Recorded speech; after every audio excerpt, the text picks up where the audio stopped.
नमस्कार, penalty corner में आपका स्वागत है। एक बुरी खबर, कल तो उसे अफवाह मान लिया गया था लेकिन आज वो सच हो गई। श्रीकरणपुर के विधायक गुरमीत सिंह कुन्नर का निधन हो गया।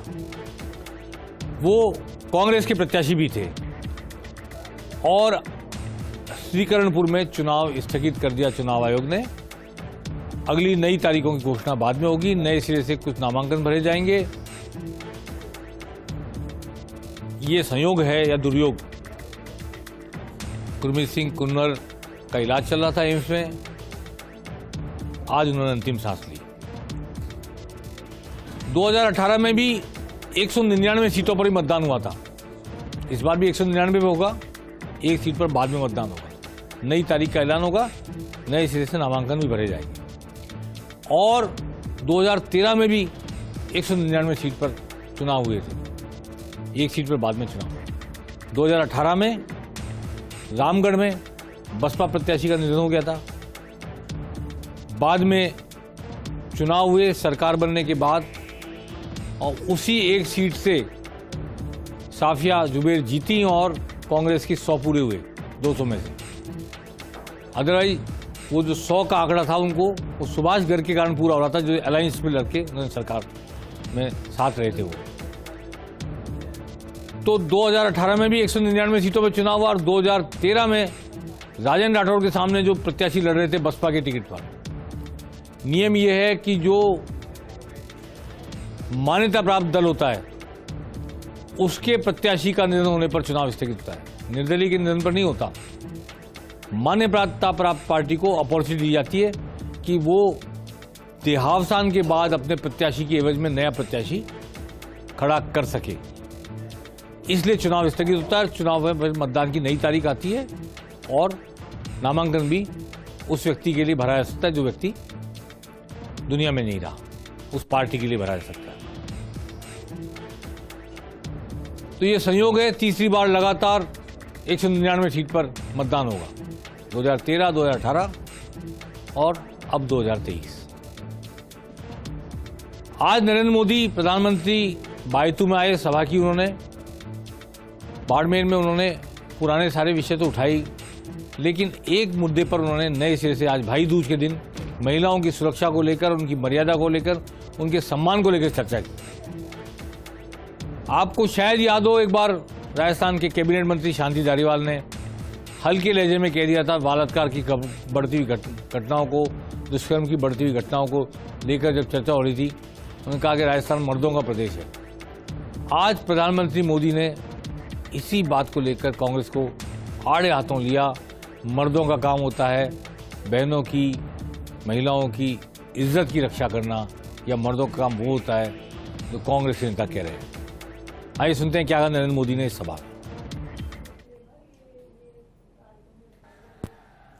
क्या मर्द माताओं की रक्षा करता है कि नहीं करता है? मर्द माताओं की रक्षा करता है कि नहीं करता है? क्या कोई मर्द इसलिए कहलाता है कि किसी मां बहन की बेइज्जती करे? ये पाप राजस्थान की धरती पर हो रहा है और ऐसे लोगों को सम्मान में, बोनस में टिकट भी दे दी जाती है। कोई परवाह नहीं है इनको। और इसलिए पूरा राजस्थान कह रहा है, बहनों बेटियों का अपमान नहीं सहेगा राजस्थान। अब आज की दूसरी बड़ी खबर, अमीन पठान कभी अजमेर दरगाह कमेटी के संचालन समिति के चेयरपर्सन रहे, बीजेपी के राज में, केंद्र में बीजेपी का रास्ता, बीजेपी सरकार ने बनाया था उनको दरगाह कमेटी का सदर। ख्वाजा साहब, अजमेर की प्रसिद्ध ख्वाजा साहब की दरगाह की कमेटी का सदर। और कभी हज कमेटी का चेयरमैन बनाया था वसुंधरा राजे ने, मुख्यमंत्री रहते हुए। आज उन्होंने कांग्रेस की सदस्यता ज्वाइन कर ली। मुख्यमंत्री अशोक गहलोत, मोहन प्रकाश, रंधावा दुपट्टा उड़ा रहे हैं इनको। आज इनके लिए भाजपा बहुत खराब पार्टी हो गई। जिस भाजपा ने इनको दरगाह कमेटी का सदर बनाया, कई सालों तक रहे, जिस भाजपा ने इनको हज कमेटी का चेयरमैन बनाया, वो इसलिए बुरी पार्टी हो गई कि कामा से टिकट चाहते थे, भरसक कोशिश कर रहे थे। एक साल में उन्होंने कामा में कई जीवन किए, कामा के लोगों को जयपुर आकर क्रिकेट के मैच दिलाए, जयपुर लाकर के बसों में भर के। चूंकि ये वैभव गहलोत के करीबी आरसीए की राजनीति में, क्रिकेट एसोसिएशन की, गलियारा निकाल लिया उन्होंने, रास्ता बना लिया और आज कांग्रेस में आ गए। आज भाजपा इनके लिए बहुत बुरी पार्टी हो गई। हालांकि ये लाडपुरा से भी टिकट की चर्चा चली इनकी, कामा से नहीं मिला तो फिर टॉक से भी चली, लेकिन फाइनली बीजेपी ने जब ये तय कर लिया कि उसे मुसलमान को टिकट देना ही नहीं है, 100 के 100 टिकट, 200 के 200, 100 के 100% टिकट हिंदुओं को ही देने हैं, तो उसके बाद में इन्हें टिकट कहां से मिलता। तो सारी मेहनत एक साल की बेकार हो गई कामा में की हुई। पता नहीं किसके कहने पर, किसके भरोसे पे उन्होंने कामा में मेहनत की थी। वैसे तो ये वसुंधरा राजे के करीबी माने जाते हैं, लेकिन आज की इनकी कांग्रेस की ज्वाइनिंग विशुद्ध रूप से व्यक्तिवादी ज्वाइनिंग है। ये जो चाहते थे बीजेपी में वो नहीं हुआ, नहीं मिला। तो आज के कुछ दिन पहले तक तो बीजेपी बहुत अच्छी पार्टी थी, आज बीजेपी को खूब कोसा इन्होंने और कहा कि जो अशोक गहलोत ने किए हैं काम, और दिल्ली का हवाला दिया कि खिलाड़ी धरना दे रहे थे। जब खिलाड़ी धरना दे रहे तब इन्हें याद नहीं आई थी, अब याद आ रही खिलाड़ियों की धरना देने की जंतर मंतर पर, अब वो सारी बातें याद आ रही। लेकिन अशोक गहलोत की सरकार की तारीफ करते हुए खिलाड़ियों को नौकरी दी गई, ये किया गया, वो किया गया। आज अमीन खान ने कांग्रेस ज्वाइन कर ली। इनके कांग्रेस ज्वाइन करने का कोटा में हाड़ौती में फायदा मिलेगा कांग्रेस को, ऐसा मुझे लगता है। और कई बार बीजेपी में भी, क्योंकि यूनुस खान वसुंधरा राजे के करीबी थे और वसुंधरा राजे के नज़दीक लोगों में कुछ लोग ऐसे हैं जो यूनुस खान के साथ नहीं, यूनुस खान को नहीं पसंद करते, उनमें से अमीन खान भी एक उन लोगों के साथ थे। इसलिए अमीन खान को वैसी तवज्जो नहीं मिल पाई जैसी वो चाहते थे और टिकट भी नहीं मिला। अब तो अब उनके पास कोई और रास्ता भी नहीं था। आइए सुनते हैं क्या कहते हैं अमीन पठान।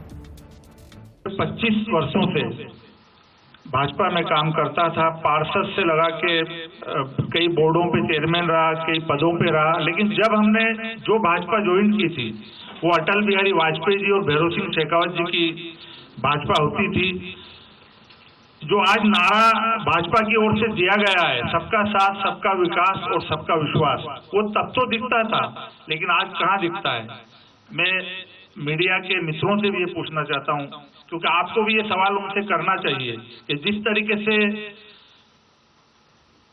पिछड़ा वर्ग को, अकलियतों को और खास तौर से खिलाड़ियों को, आपको पता होगा कि जो लोग भारत का गौरव जिन्होंने बढ़ाया, वो कई महीनों तक जंतर मंतर पर रात और दिन वहां पे बैठे हैं, लेकिन पास में संसद सत्र चल रहा है, प्रधानमंत्री जी, स्पोर्ट्स मिनिस्टर, सब लोग हैं, लेकिन उनकी कोई सुनने के लिए तैयार नहीं है। तो युवाओं को, खिलाड़ियों को, पिछड़ों को, अकलियतों को, इन सब के साथ जो व्यवहार भाजपा कर रही है, क्या इसके अंदर सबका साथ, सबका विकास और सबका विश्वास नजर आता है? नहीं आता है। तो इनको ये सलाह दे रहे हैं मीडिया को, आपको सवाल करना चाहिए। जब जंतर मंतर पर पहलवान बैठे थे तब इन्होंने सवाल नहीं किया जंतर मंतर पर बैठे पहलवानों की तरफ खड़े होकर। आज ये कह रहे हैं सवाल करने चाहिए। आज अशोक गहलोत अजमेर गए, रोड शो किया, उदयपुर वाटी भी गए, जहां से उन्हीं की कैबिनेट के एक मंत्री रहे हुए राजेंद्र गुड़ा कांग्रेस से निष्कासन के बाद टर्मिनेट होने के बाद चुनाव लड़ रहे हैं। आज उन्होंने कहा कि मैंने उदयपुर वाटी को गोद ले लिया है और मैं धन्यवाद देने आऊंगा जीत के बाद। आइए सुनते हैं क्या कहा अशोक गहलोत ने।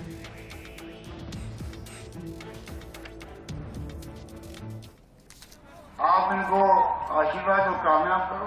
बहुत ही भले इंसान हैं, नेक हैं, निर्भीक हैं, निष्ठावान हैं, प्रतिबद्ध हैं, आपके सुख दुख में काम आने वाले हैं, आपके विकास में भागीदार निभाएंगे। और मैं आपसे वादा करता हूं 2 बात। एक तो मैं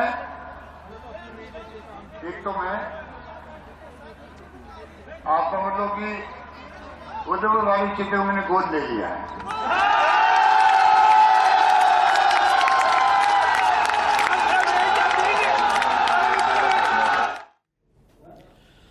तो चलिए पेनल्टी कॉर्नर में आज इतना ही। कल नए सिरे से नई गतिविधियों को लेकर, राजनीति की गर्माहट को लेकर हम फिर हाजिर होंगे और चर्चा करेंगे विस्तार से जितना संभव होगा। नमस्कार।